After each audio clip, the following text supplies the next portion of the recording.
think it comes from working in the hospitality industry for many, many years.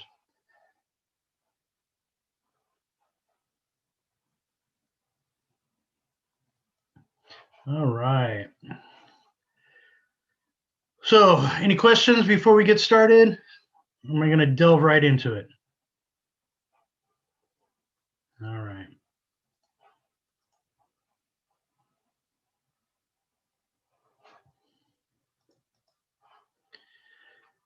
All right. So, what week are we on? This is week 5, creating strategies for growth. We're going to talk a little bit about the book that you should be reading or pretty much finished up with, the Rethink, the Reimagine, the Reposition, all the Rethink, Reinvent, Reposition. Okay. First, I'm going to talk about the midterm, which everybody should have access to right now, right? I put you all into groups, and it was kind of a weird thing that with iLearn, but everybody should have access to that now. I'm going to go over your book. We're going to go over the first few chapters. What's in the chat? Okay. We're going to update. You're going to update me on your companies, and then I want you, when you're updating me on your companies at the end of my spiel over here, I want you to think about the rethink, reinvent, reposition. You guys all did that the first chapter with your companies, right? You gave them a score. So everybody should probably have a score for your companies. If you haven't done that by now, you're going to do it by next week. Okay, so you're going to think of how you're going to apply that to your company. A lot of your companies are startup companies or companies that are very new. So this is going to apply very much to that. Okay, and then Throwback Thursday, take a 15-minute break, and then we'll have our presentations. So I am going to shorten this up so you guys can have a longer time for your presentations. All right.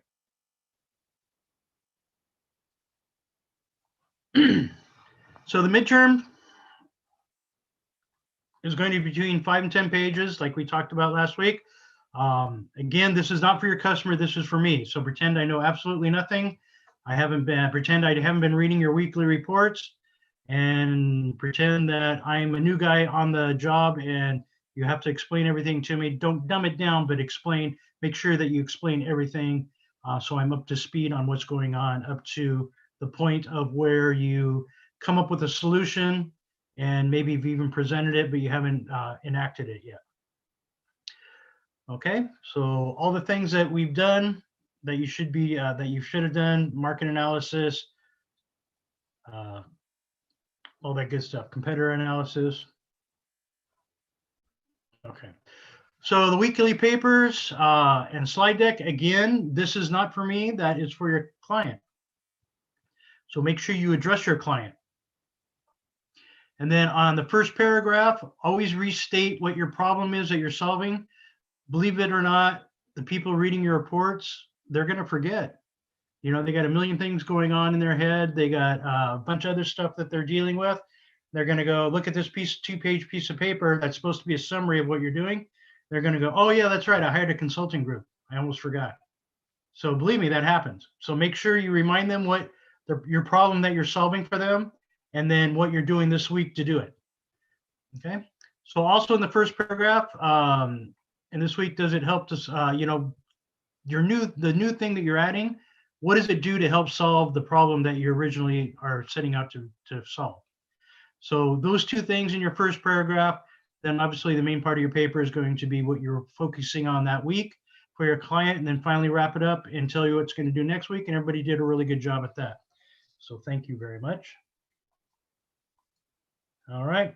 So tonight we're going to talk about this book and the very first part of it. Okay, so your book talks about exploration, discovering new possibilities, conducting research, what innovative thing can you do with your company? For example, when the smartphones came out, a lot of things started, a lot of companies started innovating things. So everybody's using their smartphones, for example, Uber. We'll talk a little bit more about that. So long-term with risky outcome. So innovation is going to take a little bit of a while to develop, and in your companies, that's going to be something that you have to talk about with your client to see, are they willing to put in the time, the money, the effort for a long-term type of exploration, or exploitation, which involves a quick fix, refinement of the current procedures, efficient oriented, short-term with more certain benefits. For companies that are a little bit more well-established, this would be more so. For example, the sushi restaurant that we talk about, they have a lot of procedural problems. They have a lot of things that need to be done. They don't need new innovation. Keeping the menu fresh is always a good thing. Every 6 months in restaurants, you should change your menu. But innovation is not so much for them as opposed to being more efficient and more oriented in the short term. Okay, so exploration takes flexibility. Generals are always fighting the last war, which essentially means that they're always behind on technology. They're always behind on what's new and cutting edge. So you can get stuck with old products and services. Back in the 2000s, 2010s, many of the computer companies got stuck with a lot of old inventory that was worthless. You know how quickly computers, change, and the technology changes. Back then, it was even quicker. And so what happened is a lot of these big companies got stuck with literally millions and millions of dollars of inventory that nobody wanted. I mean, they basically would sell off a computer that they sold for $1,000 for $200. All right, so you guys have all seen this before. We've talked about the maturity curve and life cycle of the business. And what we talked about is, in the beginning, innovation, create a business model that some of your companies are at this point. So for example, when Apple first came out, a friend of mine bought one of the first Apple phones. He stood in line. I think he stood in line for like 2 days or something ridiculous. And his big claim to fame was, yeah, it's the screen won't get scratched up. He goes, they can put it in a bag of razor blades and it won't get scratched up. And my question was to him is, how many times do you carry razor blades around in your pocket with your phone? But anyway, so he's, some people always want the latest and greatest innovation. So you have a certain you have a certain customer base that's always going to buy the newest inventions, the newest innovation. Okay. So acquire lead customers to validate the concept and build word of mouth. So those customers, those first customers, like the first Apple users, are going to validate your concept. They're going to validate that what you're making is going to be successful, is going to be popular, and they're going to want it. Okay, so now we talk about emerging growth, dominate one market, refine the value proposition. So what did Apple do? They took away a lot of market from, who was it, Ericsson and a couple other companies. And so they dominated the market, and then they refined the value proposition. So now everybody could afford I think when it first came out, it was like $500. So everybody who wanted to pay $500 for a phone, which was like 3 times the amount of any other phone at the time, they already have. So now they're gonna reposition their value proposition, and they're going to come out with another item that is going to be a little bit less expensive. So invest to grow the business in new markets, geographics, product, service extension. So basically, that's what Rolls-Royce did. Everybody could afford a $300,000 car, has already bought one. So they lowered their price to $100,000 to compete with Mercedes and the top of the line BMW. So this is what emerging growth. This is what these companies do to get new market share.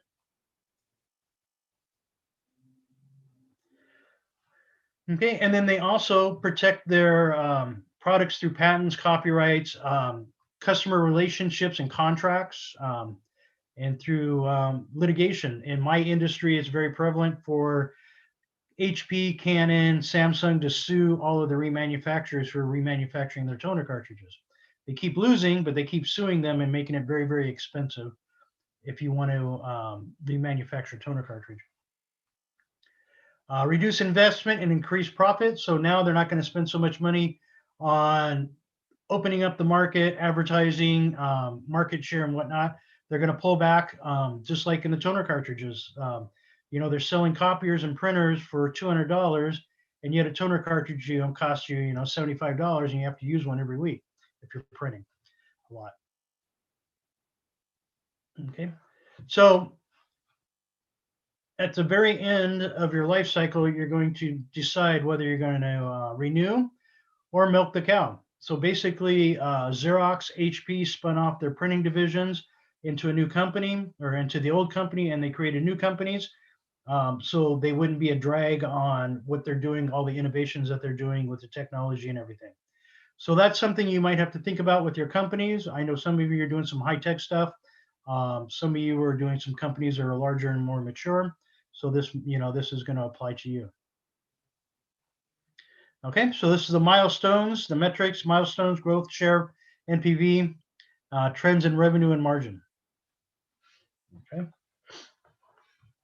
So creating strategies for growth. Positioning means crafting and transitioning to a business model designed to win in the coming years. So some of your groups have companies that are just starting out, especially clothing companies. So that market is not going to go away. It's not going to over mature. So you might want to think not just for what you're going to do for your client right now, but think what you're going to do down the road. How are you going to help them build a brand name? Are you going to help them with stuff that's going to happen 3, 4, 5 years down the road? Okay. So which products and service you offer? The company that makes basically accessories and hats, are they going to get into gloves and other accessories? Is that something in their future? So always keep that in mind. How you price and position your offerings. Like we said before, you either price to grab market share or you price to make a profit, a bigger profit. And how you build advantage. What is your company going to do to build an advantage over the competition? Are they going to make better quality? Are they going to lower price? So you have to think about these things. All right. How fast is your industry evolving? Not too long ago, one of these New York medallions went for $1 million, and they have to put those on their cabs in order to drive around New York and pick up passengers. And then here comes Uber with their handheld app that took away a lot of business from New York cabs.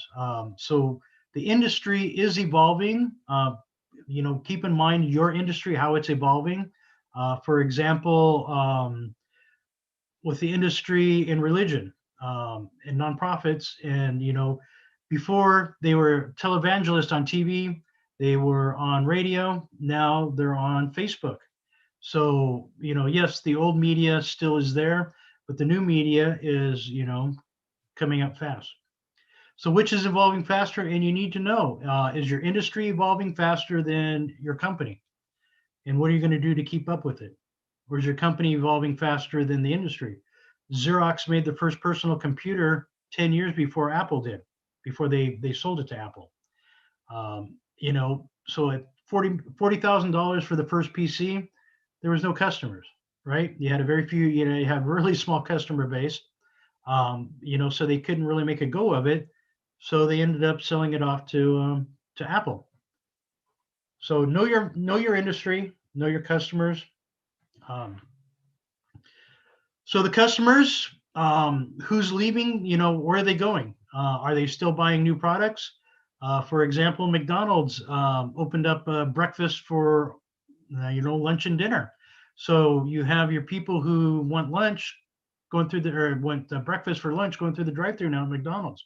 It's one of the biggest things one of the biggest money makers they've done. So how is your customer base changing? Is your customer base getting older? Are they getting, is their product appealing to young people at one time and now they're getting older and more mature? And how are they dealing with that customer base? When Facebook first came out, everybody was fairly, in their 20s and 30s. Now they have 40s, 50s, and 60s. So their customer base is maturing and getting older. And now the 20 somethings, they want to do Instagram, right? But that's still owned by Facebook. So you got to figure out how your customers are changing and what they're doing and what it looks like. And then what is your customer going to look like tomorrow? Okay, and how are they trending? And what are the revenues and margins? Okay, so keep these all in mind when you're talking with your customers. All right, sales trends are moving up or down. What happened in COVID? Amazon and Zoom they're making out like making bank on everything, aren't they? So they were positioned in a good spot to where they could take advantage of what was going on. So is your company, if something's going to happen in the industry, is your company ready to take advantage? For example, Chick-fil-A, they've always had a very good system and organization going, procedures. So when this hit, they moved everybody outside and almost had no, in the very beginning I think they were down by like 10 or 20% in sales, as opposed to some of these other organizations that just basically closed down. They couldn't handle doing business through the, 100% of the business through the drive-through. So what are the trends? Who are the people in your organization? Who is leaving the organization? Many women during the COVID-19 had to leave the office to take care of the kids, to do other things. And how difficult is it going to be to attract quality talent? So keep this in mind when you're talking with your customers, with your clients. All right, so this is the business renewal diagnostic tool that's in your book that everybody, if you haven't done it already, you need to do it by next week. Okay, so this is in your book. Monica, you don't have to copy it. All right, so what you want to do is go over this and score your company and see if they are ready for a renewal. So basically, revenue growth is slow. A lot of these things, you need to find out from your customer base and where are they going and what are they doing about it. For most of you, the companies are still fairly new. So this is going to be either they're going to stay on the continual path or you're going to do a renewal watch list. But probably only one or two of you are even going to think about doing a complete renewal. All right. So the 12 strategies for business renewal provide your off the track starting points. So remember we talked about the extension, transformation, solution, and new concept. The new concept we're going to talk about tonight. Aim higher, extension, aim lower, make a time shift, get a personal transplant. So all of these things you need to read in your book. You need to learn what they are to make sure that you're understanding what I'm talking about. And today I'm going to go over the Catch the New Wave. Okay. So we're going to talk about this, catch the new wave, put old wine into new bottles, and revise your profit model. So you guys remember film, right? The old Kodak film and the Polaroid where they shake it to get the picture out. And then also the Nintendo Wii. So switching your business to the next hot thing. Nintendo got very successful at getting everybody involved, and they got everybody moving their whole bodies, not just their thumbs and their fingers. Nintendo did in one day with the Pokemon game that Michelle Obama tried to do for 8 years in the White House, and that is to get the youth out walking around and playing outside. So what new offerings are emerging? What old offerings are becoming obsolete? Obviously, like the film is becoming very obsolete. And if you're losing customers, you may be missing something new. So where are your customers going? So instead of buying film, your customers they have digital cameras. So interesting enough, Kodak had one of the first digital cameras that they marketed. And instead of saying, okay, we're going to go to digital cameras, they're going to go, well, that's going to kill our business for the film business. So why would we want to do that? Well, little did they foresee that nobody's going to buy digital cameras anymore because your phones are going to be better than most digital cameras. I spent it was about $1,500 on a digital camera quite a few years back. It was this is a 5 megapixel, and it had a zoom lens, and it was a really nice camera. But I went to and it finally broke, and I went to go get it fixed, and the guy said, "Well, I'm not going to fix this. Your cell phone is actually a better camera than what you have in your hand." So technology change, everything changes, and you have to keep up with the trend. So Nintendo Watch Wii went to the opposite direction and changed the game. So they got everybody. So whether your fingers moving, you got your whole entire body moving. You got grandma playing bowling game. All the good stuff. So think about what's new in the industry that you're doing a consulting for in your groups. Where's it going to go? One group is doing AI, and they are probably going to have a heck of a time with this, trying to figure out where this company is going to go. But they should have some kind of an idea of what the new thing's going to be. All right. So Kodak definitely missed the boat on that. So, all right, Tesla, all the different innovations that Tesla has done, all the front and back integration that they've done with their companies and with their vendors, they are definitely on the cutting edge, innovating, and a very popular product. So all the other car manufacturers are trying to keep up with them now. So Ford, Nissan, Toyota, everybody wants an electric car that's going to be able to keep up with the technology that Tesla is developing.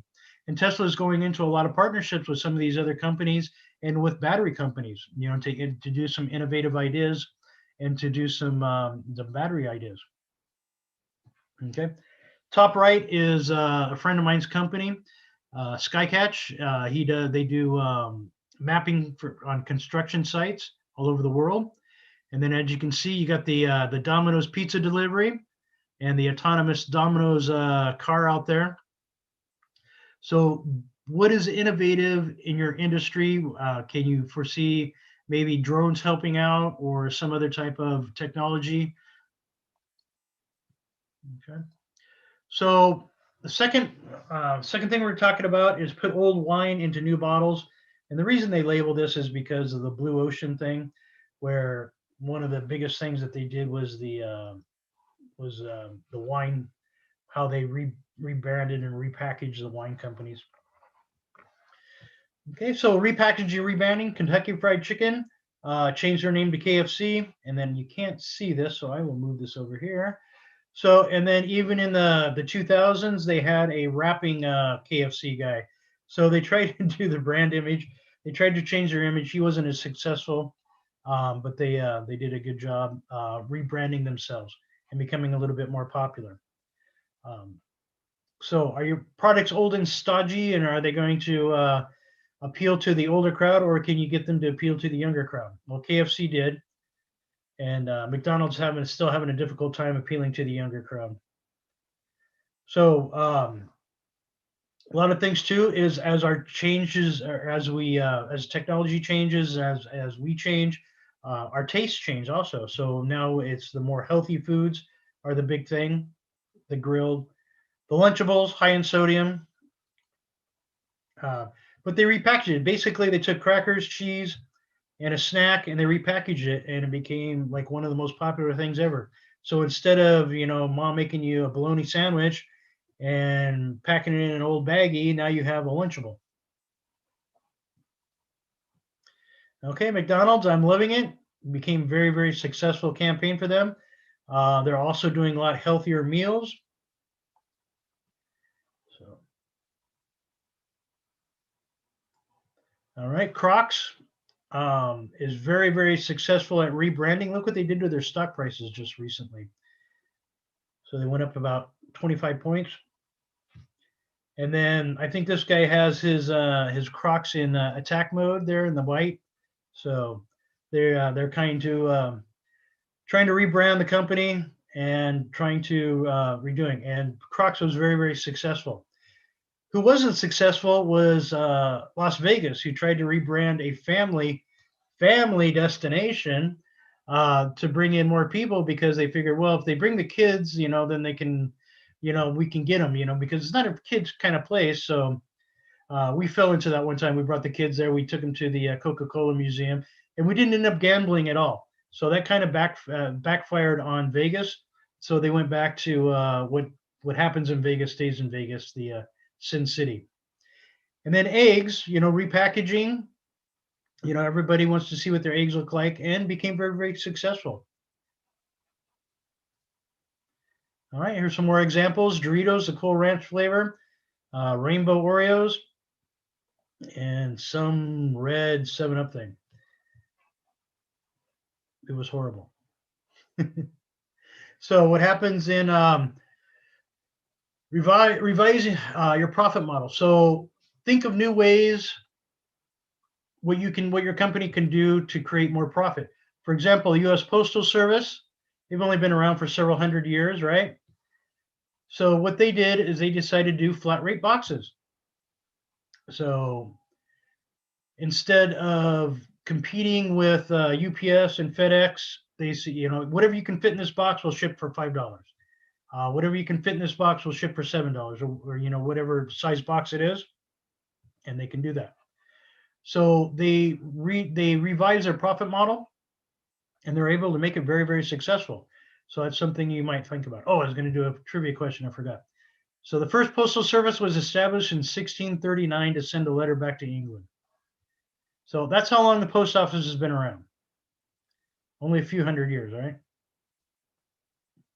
All right, phones. So back in the day when the cell phones first came out, nobody knew about data. What are we going to do about data? Nothing. It was how many minutes you were on the phone. That's how you got charged. If you went over your minutes, you got charged. And one time my friend had one of the very first cell phones. He called some guy, and they ended up he was in New York. The guy had his phone forwarded to his cell phone. He was in South America. So he actually ended up calling South America and got charged a long distance for it. It's like almost like $1,000 for his phone bill that month. So it was kind of ridiculous. So that's how the things used to work back in the day. Now, we're talking about data, and roaming and all that other stuff is free. When I went to Europe or South America, I just call the phone company and pay them an extra $20 or whatever it is to get that country while I travel, and I don't have to worry about it. I can text, I can call, I can do whatever. So it's changed quite a bit. So revise your profit model.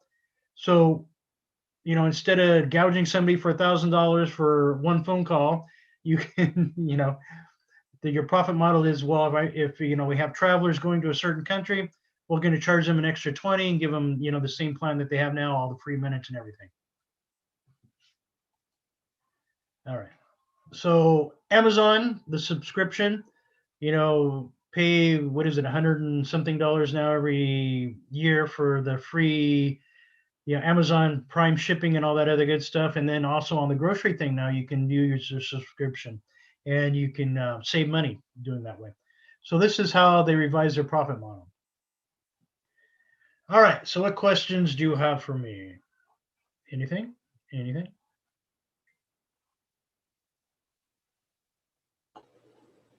Let's see, still on camera. Ooh. Somebody's hiding. All right. Jennifer thinks this is funny. All right.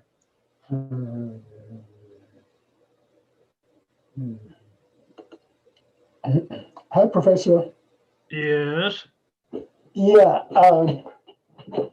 a lot of what you have been saying, it just takes us back to marketing that I just had, and it's very, very interesting. But my question, though, is some of these items, how can we, in the consultancy we are involved in, some of these issues may not even speak to our concern in this particular consultancy. So I'm just wondering how much of it you want us to squeeze into our report. Well, as you know, we have 10 different groups, and each group has a different type of company, and they are in different places with their consulting project. So you're going to have to determine what is best for you and for your company, and apply some of these concepts that we've been learning about. Okay, that's what I thought. You know, so there is no one size fits all type thing. It's, you know, each situation is different. You know, the sushi restaurant is a lot different than the company selling clothing, and is also different from the artificial intelligence company that's selling data. So, you know, so all of these consulting things are all different. So, you know, you have to take that into consideration where that, and then also too, all of these problems are different. You guys are all solving different problems. You're not all solving the same problem. So obviously somebody who's trying to get more customers, like yourself, is different than somebody who's trying to develop a artificial intelligence to go along with the other products that they're selling. Okay. Thank you. You're welcome. All right, so I just got a few more things. All right.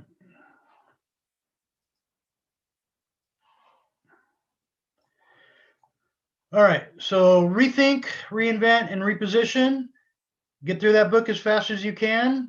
Make sure you do the first 2 chapters for next week, so we can talk about the numbers, see what your company is ripe for.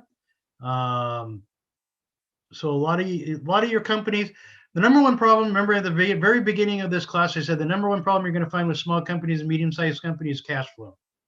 And that has almost affected almost every single company, right? You know, it's every single problem has to do almost every single problem has to do with cash or funds or getting enough money to do certain things. So that is, you're always going to find that problem no matter what, and even in larger companies. So you're going to have to rethink and maybe reinvent the way that they're doing certain things, because that's, you know, because the old way they've been doing things is not going to always work. For example, the wine company, they want to open up some new facilities, correct? And they're going to have to get a loan for that. So no company is going to give them a loan just based on their business, you know, just what they're doing in business, especially if they're not making a profit, or just barely making a profit. They're going to say, okay, what assets do you have? If you go bankrupt on this loan, what are we going to get out of it? So they're going to have to put up their winery, some property, some equipment, whatever they need that's going to equal the value of what it's going to cost, you know, what they're going to get in a loan. You know, that's why these big banks have no problems lending money to airlines, because they know if the airlines go bankrupt, they get a $1 million plane that they can sell and make money off of. So sometimes it's easier to start an airline than it is any other type of business, you know, because you can get a loan for the cost of, you know, billions of dollars for these airplanes, because the bank knows they're going to get their money back if you're unsuccessful. Okay, so keep your oral presentation short and sweet and to the point. Everybody got that point from last week, right? And then midterm will be due on Sunday, so that should be accessible to everybody. And if you have any questions about that, let me know. Okay, so next week, and then part of this week, actually, if you can do this today when we talk about what's going on with your companies, what's the next hot thing in your industry? So I want you to elaborate on that when we go first. Is your firm well positioned for this? The old wine and new bottles, can you benefit from rebranding? You know, some of these companies that are new, they probably are not going to rebrand because nobody knows who they are right now anyway. And what would the new brand look like? And then how about a new profit model?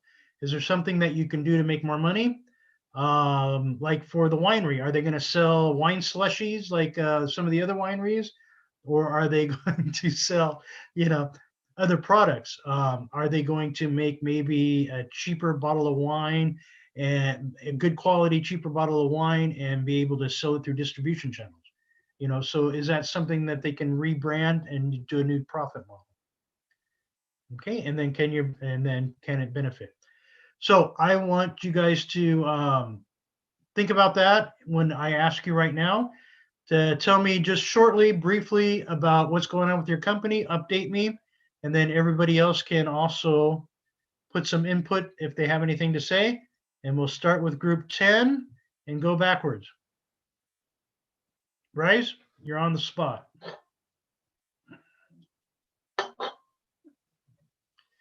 So tell everybody what's going on with your company.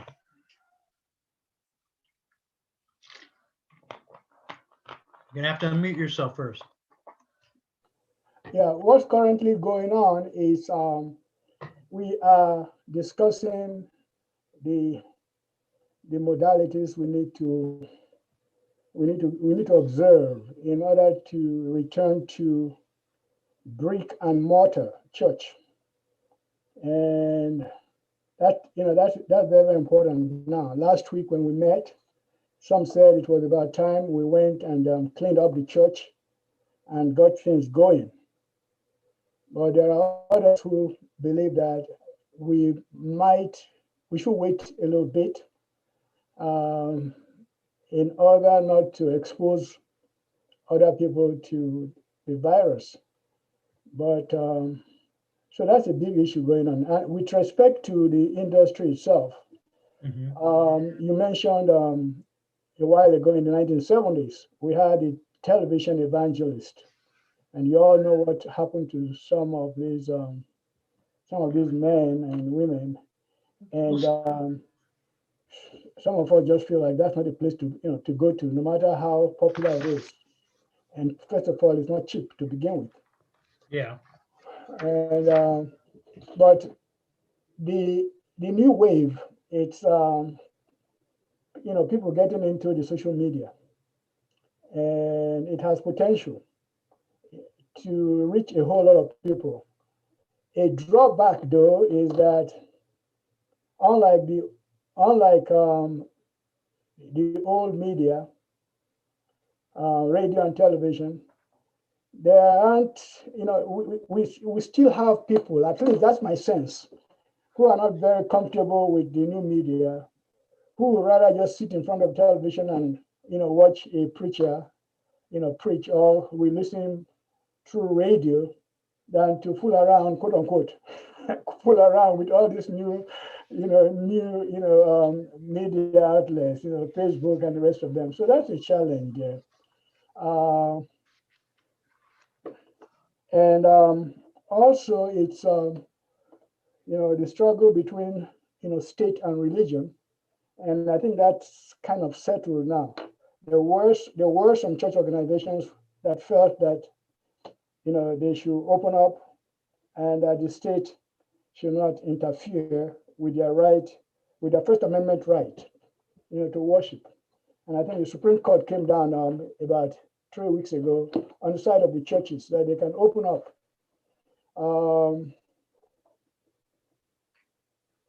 I'm a little bit leery about that decision. I think I don't think people have I cannot guarantee that somebody is not going to be infected, because he or she has come to a house of worship. I wish I had the faith to believe for everybody. Yeah. I can't guarantee that. So you guys are looking into social media, and you would be best to know how your customers, where they're maturing and where they're going, and what new customers you can bring in. Right. The thing is that according to a recent poll, I think the Pew Research organization, church attendance has fallen below 50% for the first time in America. And so there's and there are those who are saying that they are spiritual, but that does not mean they have to be part of an organized church. And sometimes my response is there any worthwhile organization that is not organized? The military is organized, other businesses, small and big, are organized, but somehow, the church cannot be organized. So those are some of the things that you hear often. Yeah. Okay. Well, thank you, Rice. Okay, group number 9.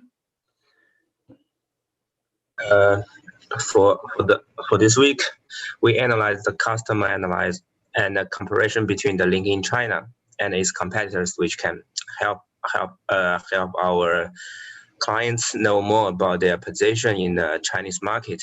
Because as the professional social media platform, the position of the user's opinion is very important.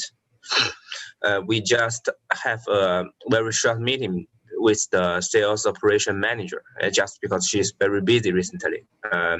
Because from the April and to June is the last quarter, and she is their new financial year.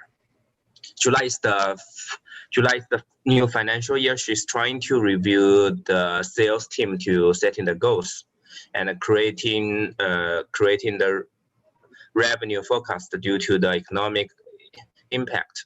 Their sales department need to rebudget for the next financial year. So she also tells us in the new fiscal year they want to increase the exposure in China through some marketing event. So next week we will try to reach out their marketing manager. Then our report will focus on some specific suggestion on the marketing strategy and the growth rate of the users. Okay. So I've left a couple of notes for you guys. You guys need to make a meeting with me. Can you say that again? I've left a note on your papers that I've returned to you on the comments. You need to make a meeting with me. Okay. So tell everybody in your group to schedule a Zoom meeting with me. Okay. Does anybody have any questions for group 9? All right, group 8, briefly tell me what's going on. Can you hear me, Professor? Yes, group 8. Yes. So for last week, we have the second meeting with the one we contact before in the companies, and have a meeting and talk with him about our plans. And we have received your feedback on the travel ban. It is about to over this summer. And it is a recent issue. It is a recent issue that's signed by the government about a week ago. And thank you for reminding us. And definitely, we will study on the effect of the end of the travel ban. But we still believe that our plan has a significant advantage, even though the travel ban is over, when competing with other like the summer camp or something else. We have already mentioned in our previous report that the summer camp. It could be an experiment for campuses to see the possibility or the potential of the esports majors. But at the same time, it is also an experiment or a chance for the students in China to see if they really like the way how the Western educate and how the Western, like the summer camp or the school's life goes. And they are not like devoting themselves all into broad studies. Actually, it can be an experiment before they go abroad, and they can see if they really fit in the Americans' way of life or something else. Okay. Now, are they going to have these camps just in China, or are they going to go on tour with them? Actually, this will be like a combinations of both online and offline. We will have like the instructors, the major studying systems from UC Irvine, and they could like provide they have already done this like for last year's summer camp for the online camps, and we think it will be like a good experience for us. Also, we will like hire coaches, like professional coaches in China, to provide offline like trainings or something else.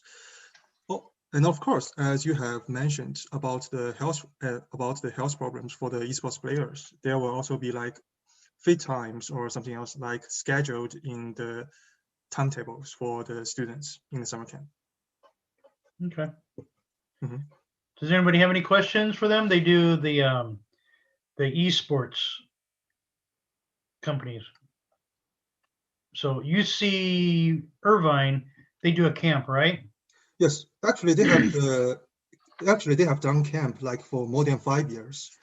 Okay. But in the first 4 years they are doing offline. But last year they do it online due to the pandemic. And then Cal State San Bernardino is also doing a camp, right? Yeah. Good. Mhm. All right. Any questions for group 8? Okay, group 7, Quacky, you're up.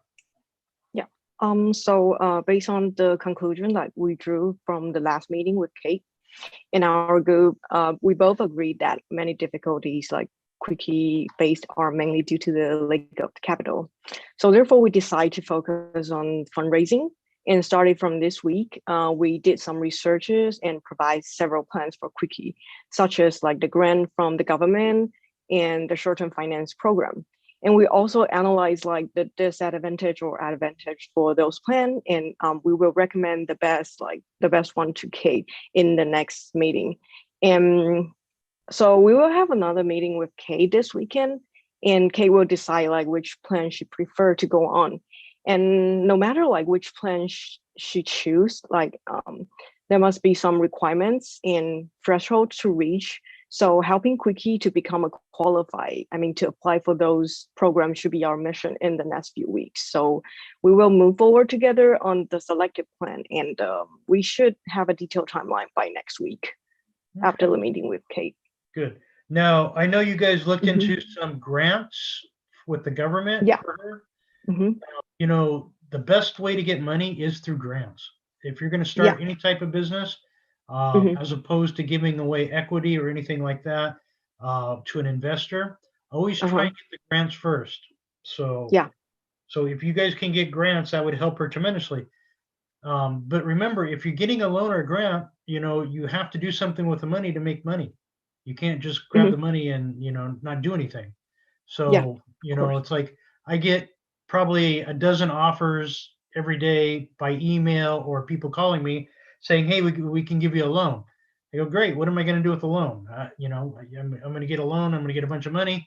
How am I going to pay it back? How is it going to increase? Yeah, it's a fixed cost like for a business. And loans are expensive. Loans are very, very expensive. So don't make that mistake. Yeah. Okay. Thank you. Does anybody have any questions for Quickie? Yes, I do have a question. Okay, Ross, what do you got? Yeah, Cookie, what's the nature of the business again? Because you are talking about getting a grant. Her company's in Taiwan, and the government is giving grants for small businesses in the fashion industry and other industries. So it's not here in the United States, but the United States does have quite a few different types of grants, especially with technology and getting people up and running in new technology. And that's something you might want to look at too. Okay. All right, thank you. Thank you, that's good. All right. Any other questions for Quickie?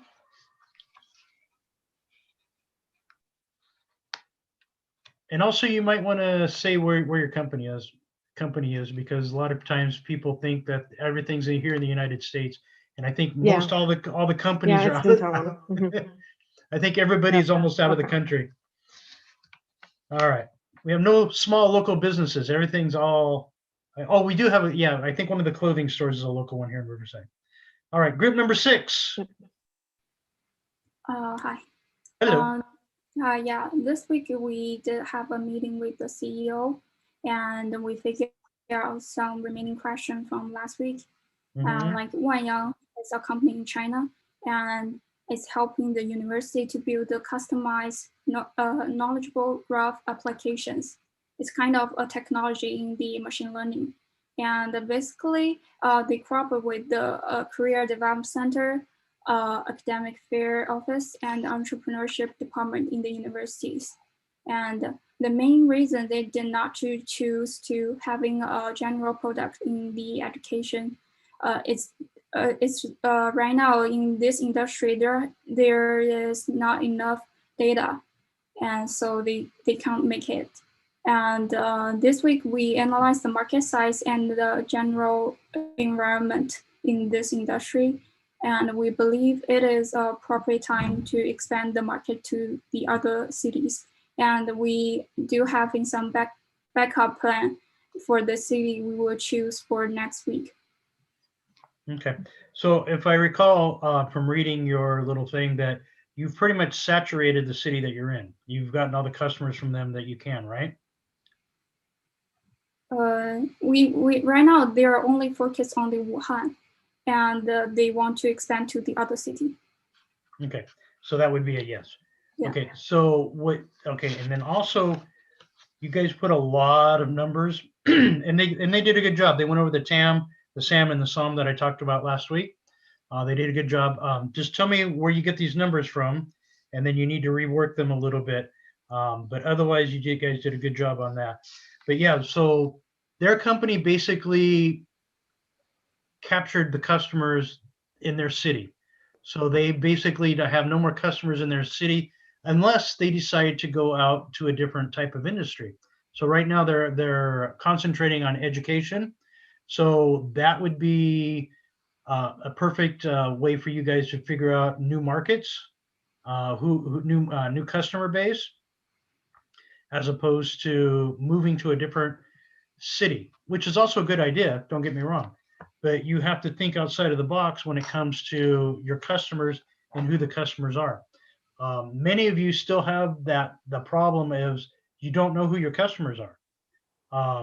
The audio plays, I asked them, who are their customers? And they said, well, builders. Okay, well, who's the builder? The person buying, is it just some general builder, or is it a purchasing agent that works for a particular company? Is the company the size, how big is the company that's buying your product? So you need to drill down and get more specific about your customers, and all of you need to do that. I mean, it's not just one group. It's a very difficult thing to do, and it takes a lot of time and energy and resources to do that. That's why some companies are much more successful than others. Okay. Does anybody else have questions? Zora? All right. Group number 5. Solita, tell me what's going on. Hi. This week, we get a financial statement and some data regarding the online store of Solita. We do some data analysis and get some stats. For example, the gross margin rate, the conversion rate, and profit margin. And we meet with the owner and to tell her what are some problems and shortage of the business and why the business is growing slowly. Mm-hmm. We also ask some questions regarding the cost of the company because it doesn't show clearly on the financial statement, and see what's the components of the cost. Then we provide some suggestions, basically 3 suggestions. Changing the formatting of the social media account, and doing pop-up shops, pop-up stores, and doing loyalty program. This week we're going to do a budget plan for the business. Okay, so this is another company that, 1, they have a cash flow problem. 2, they don't know who their customer is because all they say is it's a female between 18 and 34. So you still haven't pinpointed your customer yet. But keep going, you guys are doing good. And then you have some good things coming up next week. Does anybody have questions for them?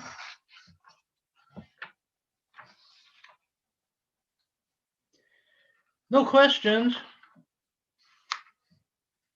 Ladies, you don't even want to know what kind of dresses they sell? I mean, you guys are in the demographics, right? This is your customer base. What's going on? Nobody wants to know anything. Maybe because I don't wear a dress. You don't wear a dress, Judy. Why not?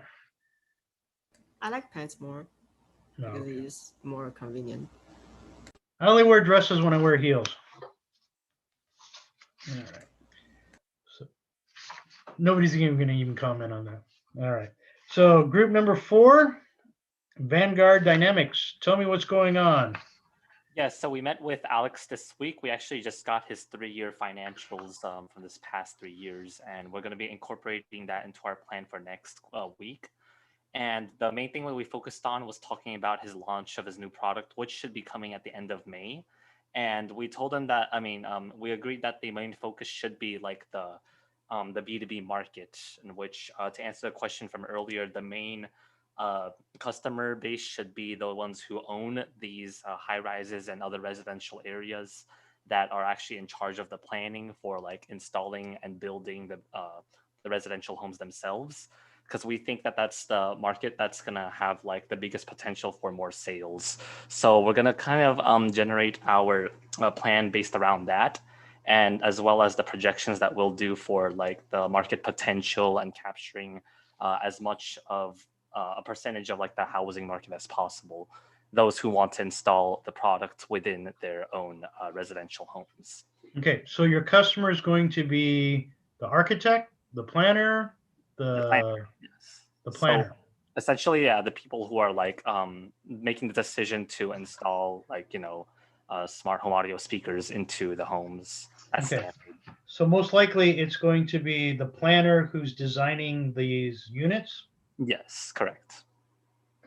So now you know who your customer is. Now you know how to go after them. Mm-hmm. Okay. So you have to find the decision maker on who's going to give the final decision. Yes, we're going to put that in the plan, and yes, we're going to buy this product, and yes, we're going to buy it from you. Now, if you do bids and you can specify certain specifications of your product that many other products won't fit, so they'll right away be, right away they won't go with any other person because they don't meet the specifications. Mm-hmm. So what do you think about his $100 million sales quota? You think he's going to make it? Well, we still have to look at his financials for the past 3 years and see kind of the trend line he's following. As long as he kind of sticks to that and is realistic with like the timeline, as well as like the projected sales that he might be making with this new product he's launching, then it's feasible, I'd say. But yeah, we still have to make that determination first. Okay. All right. Any questions for Vanguard Dynamics? The audio. All right. Group 3A. After looking at your slides, I had to go get sushi today. Yeah, so we're doing the sushi restaurant. It's in Saudi Arabia. The main problem is they don't have employee handbook. Each department doesn't have rules and regulations or rules and requirements for each department. So this is the main focus of our consultation. What's going on is next Sunday we have a meeting with Akila Azayir. She is the human resources manager. We'll be starting the meetings with each department. So the day after we are meeting with Adil Bahaj, which is the business development manager. So after meeting with the HR and the business development, we have the finance manager, the operation manager, and the supply chain manager meeting them afterwards. We will get from those meetings, we'll get their input, what exactly that they do, and then we will consolidate the information together and come up with and see how we can build up this employee handbook and give each department his actual rules and like jobs. Okay. So they're not outsourcing any of the HR right now? No, it's all in-house. Is that something that might be possible? Because I know here in the United States, they're doing a lot of outsourcing for $99 a month or whatever, ridiculous thing that they're charging. And everything's always an upgrade, everything's always an extra charge. It's there as well. I mean, there is a market for that, for outsourcing. I mean, it's definitely, we can discovered this method. I don't think the HR manager would like it though, but I mean, it's a way. Okay, so it might be something that they might be possible into looking into in the future. Yeah. Okay. Any questions for the sushi restaurant? No. Okay. Can I ask a So question? what's On that? The sushi restaurant. It's a sushi restaurant. Yes. Did you say it was in Saudi Arabia? Yes. Yes. Please forgive me. Is there something that is peculiar that has to be done by the restaurant in order not to step on some religious sensibilities? Or it's like sushi anywhere in, say, in America? No. So the main thing that it's not. I mean, restaurants don't serve in Saudi is pork, and sushi doesn't have pork, so it's good to go. No bacon wrapped sushi. No. No bacon wrapped. All right. Thank you. You're welcome. All right. Dive Guardians. What's going on with you guys? Yeah, so just to kind of do a little refresher, Dive Guardians is a nonprofit focused on therapy, mainly through scuba diving. We're trying to increase their revenues through donations, and they're based in Winchester, California, out by Temecula.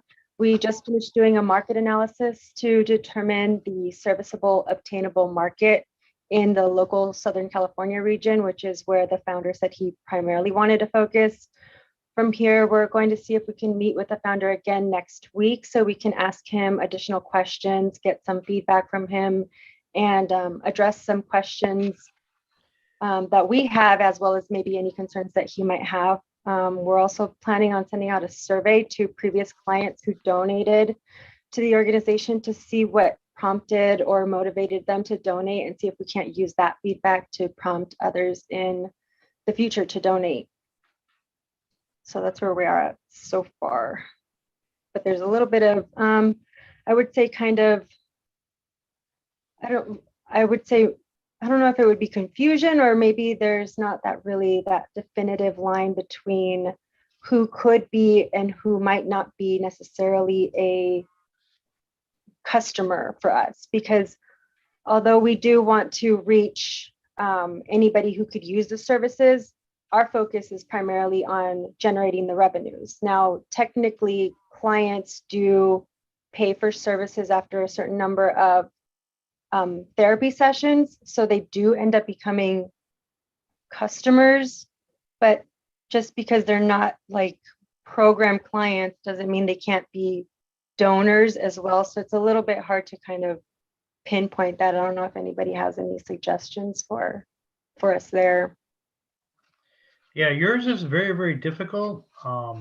As with most nonprofits, your customers, you don't always charge your customers right away. So that's also something you guys looked into grants, right? Yeah. He works with grants. He can't get some of the bigger grants because he needs a certain cash level, or so he had said in our previous meeting. Okay. And then he also mentioned, a lot of the grants have restrictions on them, and he really wants a more like a restrictive free kind of money.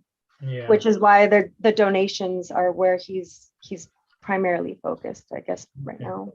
Well, you might have to reconsider that. You might want to give him some alternatives, like we were talking about. Different things. And this group also did the analysis, the Tom and Tom analysis, where they looked at everybody in the United States who would use their services, but more focused on closer to Winchester. Do they have a pool over there? Yeah, that they use. Yeah. Okay. Mm-hmm. He's landlocked, so I just kind of. Yeah. What's the ocean? Yeah, the ocean's like a 45-minute drive, so it's not very convenient. Mm-hmm. So, all right. I knew some people who got scuba certified in Paris, Lake Paris, They did diving in the lake. You can't even, the visibility is like 0. It's horrible. That's All right. interesting. Right, yeah. Any questions for Dive Masters? I'm not Dive Masters, I'm sorry. Guardians. Dive Guardians. All right, group number 2. You're on the spot. Tell us what's going on with Amazon and how you are taking Amazon by storm. So last week we discussed about the Amazon page and gave some suggestions. And then for this week, he wants us to work on how to take action for his Amazon store, or how to like increase the conversion rate. And also we're going to visit his office tomorrow to take a look at his products and then give more suggestions to his products after looking how it works and then how it's produced, things like that. Okay.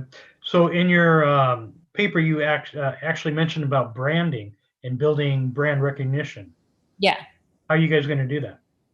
So we did like a competitor analysis to compare like he doesn't really have like a main competitor. He uses like product by product to see like how they can work better competing to others. So that's what we're going to work on. Okay. So have you looked into the resources that Amazon has for selling and making, getting more customers and improving customer recognition? Yeah, I think he's doing a good work on like keywords, but we're thinking of maybe doing like Amazon affiliate program and things like others, like email marketing. Okay. Conversion. Yeah. Okay. Very good. All right. That wraps it up. We're all done. I'm just messing with you, Aaron. I know you're itching to give me your presentation. Go ahead, Aaron. What? Itching. So first and foremost, 4 out of the 6 of us are going to be going over to Vendimia Winery on Sunday for some much anticipated market research. Okay, so I will wait for my invitation on that. Would you like to meet us there Sunday at 11 o'clock? It's literally 10 minutes from my house. Come meet us there. They are the number one thing to do in Temecula, according to TripAdvisor. This week we focused on internally on project scope to try to. We sent Dave a big request for data, 3 years worth of financials, operations, HR stuff, a whole ton of things. Because they're so leanly run, and we want to respect both our timeframes and his, we bifurcated our project into 2 phases.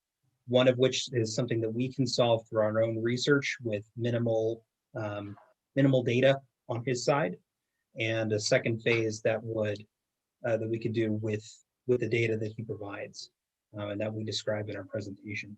So that's the primary focus there. When we're able to get some market research in and see the property, I think it's going to contextualize it for the rest of the group. And one of our goals, not just to see what Vendimia Winery does. Dave described when we spoke to him a couple of weeks ago how there are 2 broad buckets of competitors. One that kind of competes in the same quality over quantity vertical, which actually helps elevate his market position, and others that are more gimmicky and detrimental, like your wine slushy example, and that he believes is detrimental to his market position. And so the goal is to also compare the tasting experiences and compare the different competitors so that we get a better feel for what the market looks like and how Vendimia can better position to seize a greater share of customers. Okay. All right. So you guys so basically you're going to do 2 things. You're going to find out how we're going to get some money to build up basically wine tasting room is what he wants to do, or does he want to make it more a resort like South Coast or the other ones? Not the same level as South Coast. It's essentially largely it's going to be for wine tastings. He wants to have some space for some small scale events like small weddings. Okay. He doesn't even want to do South Coast. So South Coast I used to work for, so I actually have this context. They are capable of hosting up to 120 weddings a year between their two properties. He wants 20. Okay. So it's a much different scale that he's looking for. It's simply kind of supplemental income to to kind of boost the wine. But what his position is to focus entirely on wine, whereas many of the other wineries out there kind of add on ancillary gimmicks, and sometimes that takes more focus than the wine itself. Yeah, a lot of the wineries here, they do take the focus off of their wine. So when he said 120, how many weddings did he want to do? 20? 20. Okay, that's still $10,000 a pop. So that's still, Yeah. that's still quite a bit of money that Good money. quite a bit of revenue they're going to make. And that doesn't account for food. That doesn't account for wine. That's basically the tables, the chairs, and the the place, the facilities. So they're putting very little money expense into it and getting 10 grand in it, for every, and it's usually paid in advance by a few months too. Right. So, okay. All right. Very good. All right. So any questions for the winery? Are you inviting the whole class down for wine? Anyone's welcome. Come Okay. join. So anybody We'll in make a Southern day of California, it. we're going I to have suggest a you lift. Aaron's going to buy the first round. No, I'm not. No, he's not. Okay. Aaron, And Dennis is going to buy the second round, and I'll buy the third round. Aaron, is there a new wine in an old bottle? That is, That's a good question. yeah. I don't know how